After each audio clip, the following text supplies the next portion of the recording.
What's up, y'all? Welcome back to Ships Across the Border. My name's Max. I'm here with Chris, and today we have on Kishaun.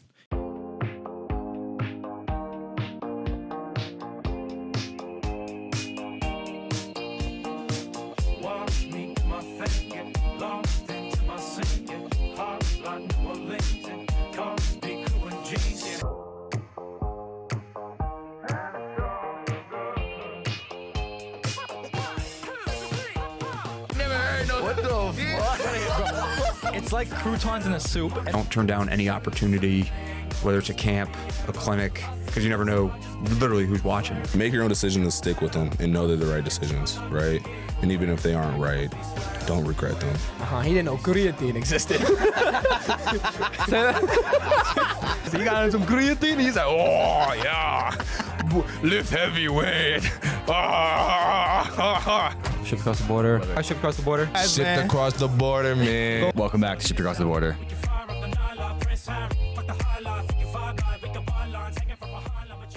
Kishaun kind of knows the vibe because he sat in on Aaron's last episode, which isn't out as of this moment, but should be when Chris puts down the Fortnite controller. That episode. Nah, honestly, it was pretty good. It kind of gave me like a sense of what was gonna happen for my episode, and it kind of like I never really been around a podcast. So I kind of wanted to see. Okay, well, if you had to rate it right now, live on the spot, out of 10, what would you? Aaron's was actually pretty funny, and I liked it. Like Aaron's my guy, so I kind of already knew much of his background story.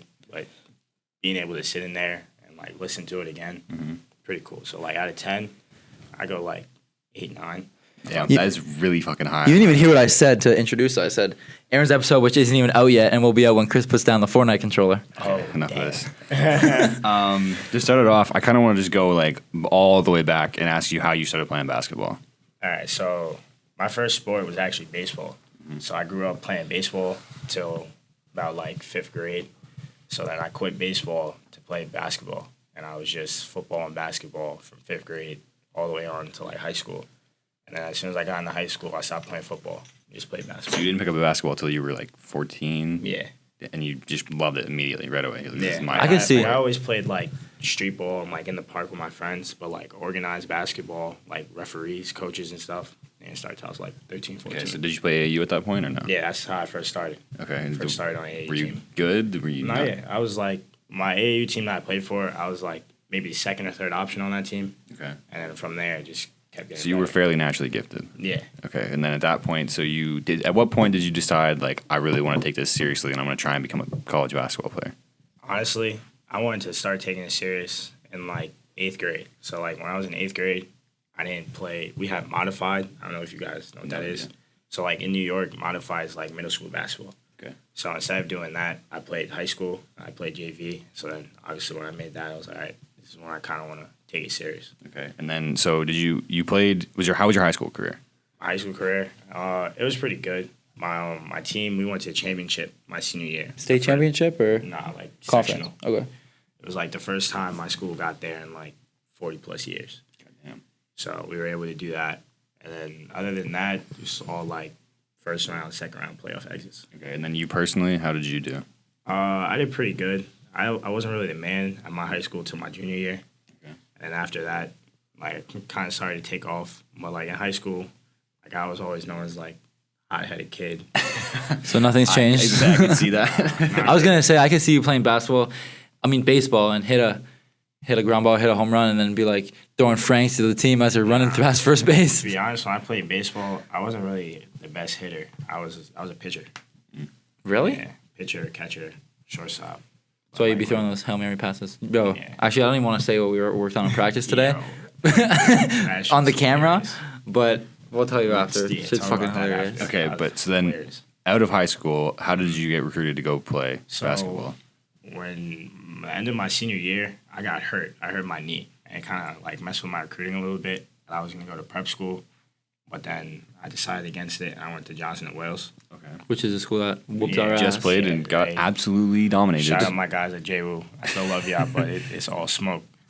But yeah, I went there, and then I left the team in like January. Had like some family issues, and I didn't really like the program that much. Were you playing there or? Like I played, but not really. I was mostly at the end of the bench cheering. Yeah.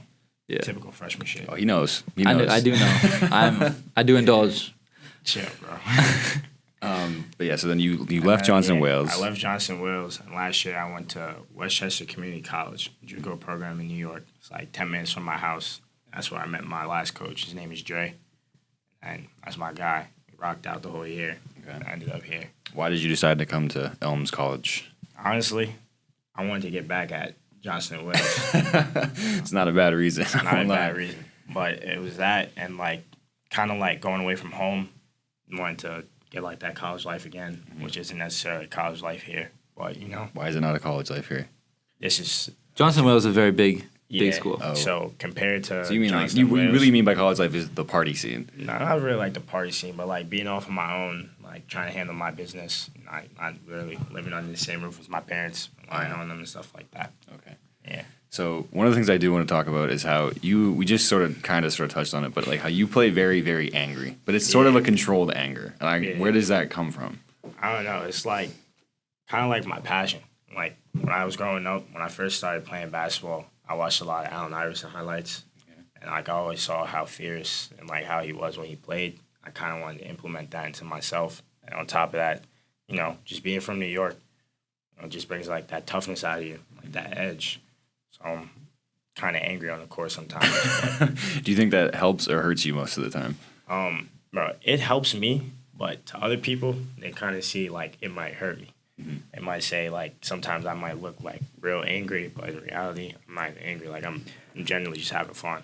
I think it's good to play with that passion and that anger, and I think like sometimes you'll just get to the basket off just force, and it's just like it's like a fucking train going downhill, like no one's stopping that. But I think it would hurt you when like a ref tells you to tuck in your jersey today. Like today in practice we're preparing for WestCon's press. This will come out after the game, so it doesn't matter. WestCon is the team we play tomorrow, and they have coach says they have the best press in New England. I'm not really hip to New England college basketball yet, but apparently their press is like really good, and they fucked us up last year on press. And so we did 8-on-5, and so like we had 3 people. We had like 5 people guarding the 5 people, and then we had like TC was being guarded by just Farai, face guarded, not so it's like only 2 people were really not being double teamed. Okay. So I was guarding Key, and I'm like, yo, Key, tuck in your jersey. And I was just fucking with him because in the game versus Gordon, this ref told Key to tuck in his jersey, and I'm pretty sure he's like, throw a Frank, and he's like, you're not my dad or whatever. And I think then maybe he went downhill and didn't get a foul, and I'm like, I don't know if I would call a foul for you too if you just told me to throw a Frank at me. So basically, when I came in the game, like, I had my hair tied on my wrist and shit. Like, I wasn't really prepared. And the ref was like, oh, take that shit off your wrist. Like, straight like that. So I, like, looked at him kind of weird. I was like, well, you could have just said, take that off. And then he looked at my jersey, and he was like, and tuck in your jersey, too. So I'm like, bro, like, there's 3 other people with their jerseys untucked. So I'm like, why are you just yelling at me? So I throw the hair tie away. I tuck in my jersey. I tucked in, like, the front and left the back out because, bro, I have an extra large jersey. Mm-hmm. Like, bro, that shit feels weird. So, you know, I came to the bench, and I was like, what is he screaming at me for? Like, this guy's not my dad. I don't get it. But it was all right at the end. Like, he talked to me after the game, said everything was cool. It was chill. Yeah. Okay. I have played with people. Last year we had an eerily similar point guard named Demo who I don't know if it was a different time or if it was in this room after Aaron's episode. He said he would have punched him in the mouth. You guys would both be ineligible. You guys would both be fine different schools. You see me in practice. Like, I'll talk shit to you guys, but it's never to No. You don't understand, bro. You don't understand. Like, he is so all smoke, no matter what, bro. It doesn't matter where, bro. He tried to fight coach, like. Fighting coach is crazy, dude.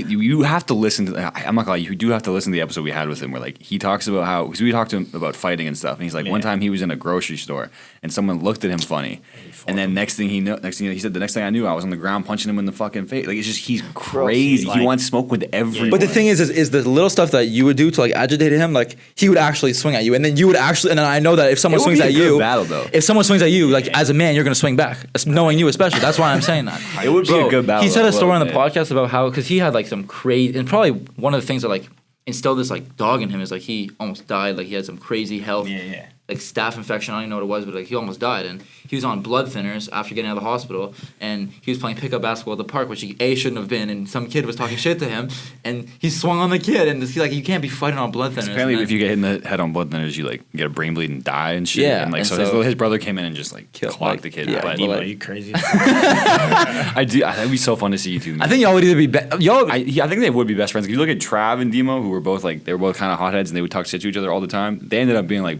best friends, Yeah. but they hated each other for like the first year they played there. And Trav got kicked off the team like as a freshman. crazy as a school. freshman. Yeah, it was. Crazy school. It was in Buffalo. But, It was in Buffalo. um, That Upstate New York shit. So for the most part of your career, you played point guard. I'm assuming. Nah, No. nah. What did you play? Shooting guard. Shooting guard. Okay. So what tips would you have for younger people who are currently playing shooting guard? One, try to work on your handle as much as possible because if you're able to dribble the ball, it can get you a lot of places. Easier for you to get around defenders, and also work on getting a consistent jump shot because there's still a lot of people now. Like you could shoot the ball and you shoot like fucking 4 for 10 and think that's good. When in reality, it's not. Kind of want to be 6 for 7 out of 10. So another thing that we've talked about in the podcast a lot is what are some things that from the outside looking in, kids don't really understand about college basketball? This shit's like a job.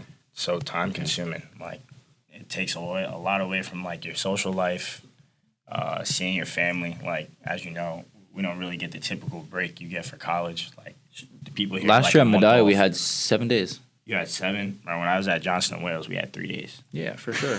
3 days, bro. What did you do during those 3 days? Nothing. Bro, Went D1 to the schools, gym? D1 schools have I Christmas went and New home. Year's off. Yeah, like I went home, and next thing I knew, I had to wake up to go right back to school. Did you guys have a tournament over? Over that break, now we just had a game. But like the practice when we came back, like I kid you not, it was one of the worst practices I've ever had. It was just so much running. Like Because he knew everyone was getting fat. Actually, no. I think when we come back, we play Holy Cross the next day, so we're not going to do dumb running. We'll probably do scout, but then, bro, after that, we don't have a game for like 7 days. We will be on that fucking ladder. nah, bro. We don't run. Like But we we're did gonna- at the last year? We did at the scrimmage a beginning. lot. We did at the beginning, bro. At the beginning of the season, we had like a section of 20 minutes of straight conditioning every practice, Hey, I'm not gonna lie, that running was so easy, bro. bro. But it's just it's just fucking annoying. I guarantee that shit's Nah, gonna it's be. annoying, but like the running Southall has us do isn't. Well, what's like considered hard running? 'Cause last year, Coach Hack. How is that hard? Bro, it's like- just running. Like if your It's all the coach same, has no? I you don't constantly think so. running, like say you're doing like, have you guys ran 32s or like 22s, 17s, anything like that? What's it? 22. 22 is like it's, 1, 2, 3, 4, and 22 seconds. Yeah. So like that and like 32 is 6. So like imagine doing that like 17 times in a row, no water break. But we did with the You don't running. think we did more running last year than we did this year, than you're doing this year? I think 100% we did, but I think last year we didn't like. It wasn't like okay, time for conditioning, and then we all go on the line, and then it's like 12, 10, 8, 6, 4, 2, All the way back up. 2, 4, 6, 8, 10, 12, Mm-hmm. 12, like up but that was also timed. I mean, I think Nah, it was, it honestly was. it made it worse that as you were running, you were getting screamed at. So like, Oh, it's yeah. just mentally you're getting hit with the running, and at the same time, Yeah. like you have to. you were getting screamed at while running. I never experienced that, thankfully, knock on Bro, wood. like I had him an inch from my face saying, "You'll never be anything in life." Like, That's what your right, coach was bro, telling you? right here. Like, stop being a fucking loser. Like, and I'm like, I'm dying. Like, bro, it was. I think it was way worse last year. I just, Nah, fuck that. but I think just like we never like had like, yo, on the baseline, conditioning time. It was just like we turn over the ball 4 times in a row. Get the fuck on the line. Nah, like our running here, our running is really in like the drills we do. Yeah. Like you just have to go hard in the drills and like when we scrimmage and stuff. Like there's no like, all right, on the line we're doing 17s. Like there's nothing. I mean, well, we also have the turnover bucket, which is a Yeah. double suicide if you Which I think is your necessary team fills because up. y'all still turning the ball over. at it. fucking nah, super that shit- necessary. That shit is Super. definitely necessary. And we also like if you lose a drill, you run. So there is running like. Yeah, but it's not like your traditional conditioning you would normally. I like it expect. better like that. To be honest with you, Nah, I low-key. like it better like that. So, what are some things that you think separate those kids who make college basketball and don't make college basketball? I would say the mindset. Like you can't go into college basketball with a weak mindset. Like it'll really set you back and hold you. Shit, just literally just hold you back from everything else. Like if you're not strong minded trying to play college basketball, you already lost. I agree with that because bro, from TC, who's the best player on the team, about to hit 1,000 points next week, to the end of the practice players, everybody would tell you that like 90% of the time this shit fucking sucks.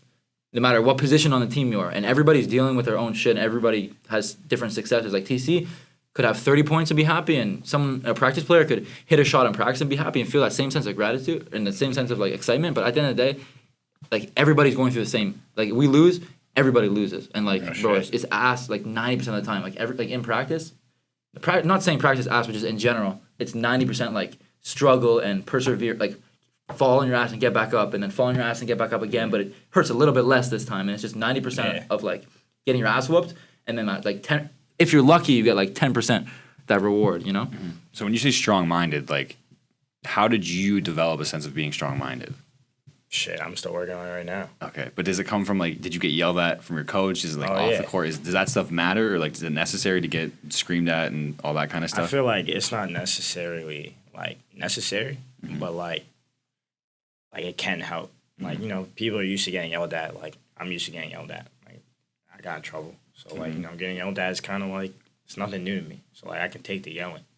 But, like, you got to be able to take it and just move with it. You can't just take it and sit there and sulk on it, put your head down and shit. You got to just keep going.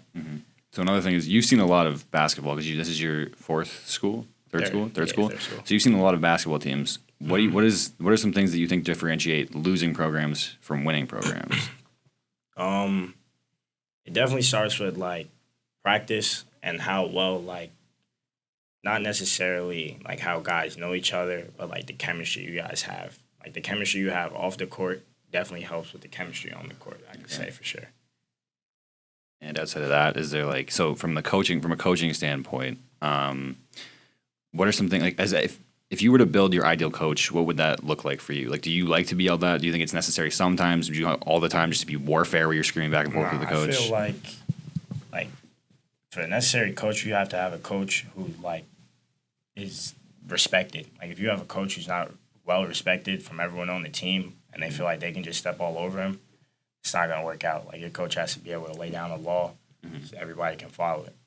Does that natural respect come from them previously hooping, or is it just them knowing the game?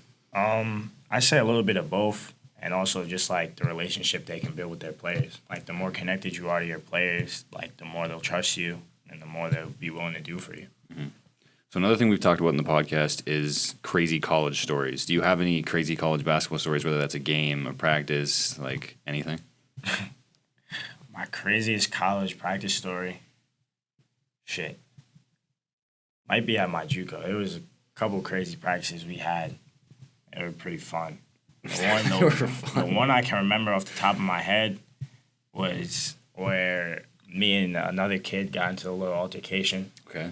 And that's so unlike you. Nah, it's not, bro. And I might have hit him in the face with the ball. Okay. Like point blank or like? Nah, it was accidental. Some Kobe and like, whatever? Nah. Like, I threw the ball up in the air, and I just didn't say heads up. And it hit him. And it hit him in the head, and he got tight. It was pretty funny. Did you throw hands, or how did that? Nah. I mean, shit, he tried, but our coach. So you had a brawl in practice. Yeah. That sounds kind of familiar, I won't lie. Oh, yeah. I didn't get in the brawl here. Let's clear But that. there was one. Yeah. Kind of like stepping away from that, but like staying on the same like college basketball kind of topic. So Johnson and Wales is a very, very high level program. Yeah. I feel like they're at the top of the conference pretty regularly. They have a conference championship within like recent memory, and probably like, did they win when you were there? Nah. But it was like relatively close to that time. Yeah, they made the playoffs. I think they were first or second round my freshman year. I'm pretty sure they won like within the last 5-6 years. Yeah, I think the last time they won was like 2018 or something like that. So that was like a few years before you got there. But what makes that school a high level school? Like, what do you think goes into making a high level basketball program? Shit, what makes them a high level basketball program?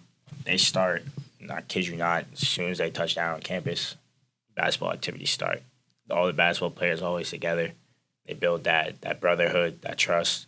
And it starts from the coaches to the players. Like, the coach really tries to get them all together, have them doing team bonding stuff, making sure guys are in the gym, and just, pushing them each and every day.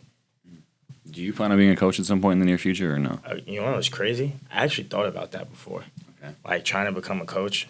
But I wanna actually go play overseas. But after, like, that, I would definitely consider coaching, like high If school. you could play overseas, where would you want to play? Either Europe or the Dominican Republic. Is there a good league in the Dominican? I mean, it's all right. It's nothing crazy. Did anyone you know end up going pro? Yeah, it's some guy. His name is Tony Taylor from the same town I'm from. Is he tough? Yeah. So another thing I want to talk about too is if you could recall what would be the lowest moment in your basketball career, and then stepping on top of that is why did you keep going from that moment? Lowest moment. Trying to think.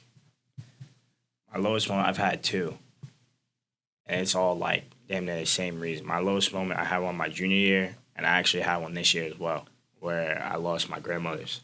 Okay. And it kind of set me back, put me in like a weird place. Kind of like I really didn't even want to play, but I kept going, like just talking to my mom and stuff like that, and just knowing like this is what I wanted to do, and like my grandmother's always told me to follow your dreams and stuff. So just kept So going. every game you play, that's just for both of Yeah, them. like if you look at my shoes, like my grandmother's name is on like every pair of shoes I have right now. And then paralleling off of that, what do you think your favorite moment is from your entire hooping career? My favorite moment, and I have a lot. One that I can really remember, probably in high school, first round playoffs, my senior year, I hit the game winner to send us to the next round, and my mom was there. It was just like crazy moment being able to celebrate it with her. One of the questions that your boy Aaron left from the last episode was, what drives you the most in life? What drives me the most in life? My parents. Shout out my mom, my stepdad. They drive me each and every day to be a better person. Like, even without basketball, they still want me to be the best version of myself. And because of them, seeing how hard they work and everything they're willing to do to sacrifice for me and my two siblings, drives me every day. Your siblings hoop? Nah, bro. My little brother is gonna be like 6'5". Damn. He's going. So how tall is he Yeah, right what's now? the metric? How? He's gonna turn. I think he's turning 5 or 6. Oh, he's little. You're as projecting. fuck. You're projecting hella on this kid. His dad is 6'5". Okay, how tall is he right now? He's 5. He's 5. Like it doesn't really matter right now. Okay. But like anything basketball related, like my little brother's there. He's always trying to work out with me, like trying to go to the park, put shots up at 5 years old. do you have him doing post drills at this point, or are you just trying to Nah, turn him he's gonna be a guard, big guard. 6'5", elite fucking guard? Did your parents hoop? Yeah, my stepdad did. My actual dad, he played football for a little bit, but my mom played basketball too, but not too much. So you think if you were in the driveway one-on-ones, you could bust your dad and your mom? Oh yeah, what? It wouldn't be close? Not at all. I don't know why you asked that question. Some people like, bro. Because I feel like I want someone to say it would be close, because like then like maybe they go home for Christmas or some shit, and then like their dad sees the podcast and then it just starts some Bro, shit. when I and used to play I probably couldn't be my dad in ones until I was like. See, like In I high always school. I had trouble playing my stepdad, but then once I got, It's always like that. Like he's not good, but like He knows my, everything. my you dad's want to 6'2". do. My dad's He 6'4". showed me everything to do, but once I got too fast and I could just run around him and then keep running to tire him out. But he also, my dad, wanna bro, play my me dad no just more. makes me laugh, bro. Like I'll be playing him and I'm like, bro, he's not even doing anything, but he's just so goofy and it just Yeah. makes me fucking laugh. And like I couldn't beat him until I was like probably in 10th grade, 9th grade. Really, bro, I haven't played my stepfather one-on-one since I was in like 8th grade. He won't play me no more. Because you whooped him that bad in 8th grade? No, I think I won. It was like a real close game, but he was like so tired. You just Like- ended up. And he's starting to get old. Yeah. See, because my dad didn't hoop, and I've never played one-on-one, but like I'm fairly confident that it would be 11-0 every single game. Oh yeah, if I played my stepfather right now, I don't think he would score. So how long do you think? What's the gap? Are you gonna quit before your kids can beat you in one-on-one, or are you gonna just ride it out I'm gonna make sure I can beat my kids. until the day you die? Yes. That's 100%. You're gonna I do can't, 100%. I can't give my kids the satisfaction of beating me. So you're telling me if you're playing video games with your kids, you're gonna Yeah, like if I'm playing, you're not gonna actively be when they go to bed, actively be playing those games, so nah. you don't get your ass whooped by them. I'm not gonna actively grind the game, but like if my kid wants, Chris to would. play 2K, That's not something that you would do. If my kid was playing Fortnite and he was like, "Yo, Dad, let's run some creative. some build fights," I would destroy him. Yeah, but what would happen if he was? What would happen if he was nice and you just stopped playing? He would eventually bust your ass. So you're gonna stay. Probably, You're but then I'd gonna be like, stay "Yo, doing let's that run shit. outside. Let's go bench. Let's go do something." I know I go can bench. win because I know I'm gonna be able to out-bench him until like probably to the day I die, because I'll be on fucking TRT and pinning, so I'll be fine. Shit. So he'll never be When able you're to beat 70, me. bro, That's crazy. Probably. and he's 35. There's no way he's gonna be pinning. I wouldn't let my kid pin. This is bad. Your jiu-jitsu. dad probably said the same thing. I don't think he even knew what that was at that point. But stepping into the weight room, I've seen you in the weight room fairly frequently, and we just talked about this before the podcast. How important has the weight room been in your basketball career? Now it's become very important. Believe it or not, I used to lift weights a lot, like in high school, but when the season came around, you'd never see me in the weight room, like at all, until like after the season. But now, after seeing, I came here, I lost like 8 pounds. Yep. I had to put some weight back on. I still got to put some weight on. But the weight room is very important. Like, that's probably top 3 things you need. Yeah, I've noticed that a lot, obviously. But before coming into college basketball, I didn't even really have a comprehension of what it looked like to really be in the weight room and get shit done. And then, you're on the court and you're getting bumped, and it makes a hell of a difference when you can hold your own on defense. I got bumped yesterday, and I was so mad. I was Who mad. bumped you? It was some kid on the other team bumped me, but he did push off a little bit, but it wasn't nothing crazy. And I looked at the ref and I was like, "Yo, you're not gonna call that?" Because I actually went back and I was like, "All right, if he's gonna do it, I can do it too, but the way I'm gonna do it is just gonna be worse." You're gonna put his shoulder through his fucking neck. Bro, I would have treated it like I was running through the fucking A gap.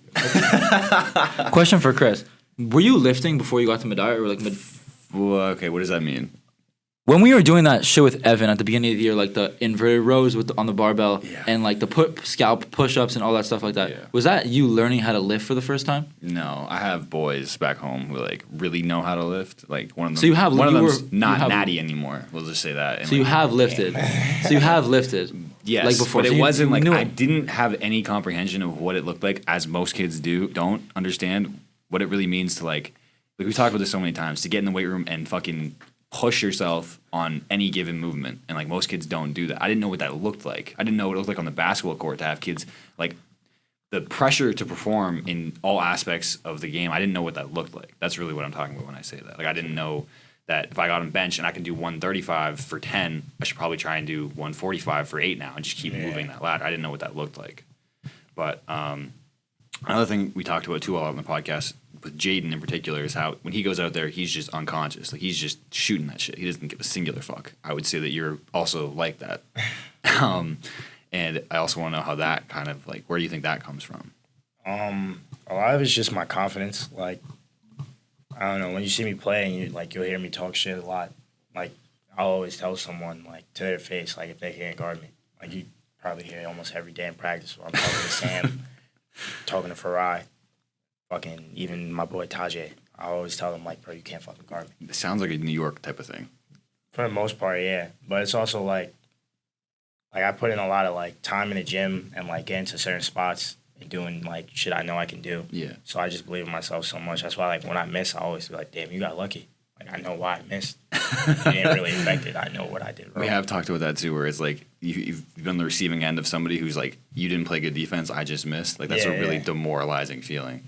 But on top of what you just said, so you said the confidence thing, where does that come from? Does it come from the work? Does it come from playing in parks in New York and having dudes on the sideline talking shit to you? Where does that come from? For the most part, just being in the gym and same thing, summer tournaments in New York are pretty big. I played in a couple tournaments where there's guys, grown ass men talking shit to you.